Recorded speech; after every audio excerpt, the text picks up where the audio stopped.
मेरी भाभी माँ से बोल आपका लाडला राजकुमार देवरपुर से आ रहा है। ठीक है छोटे मालिक।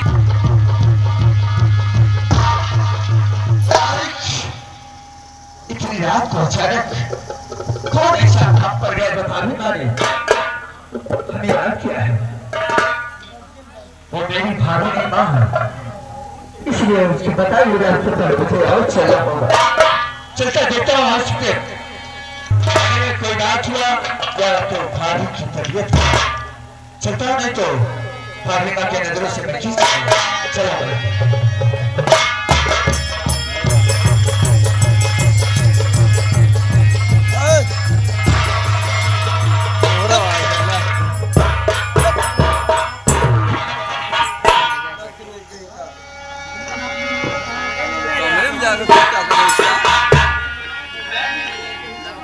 मैं कितने क्या कर रही हूँ? अभी भाभी संदेश लेकर रही है।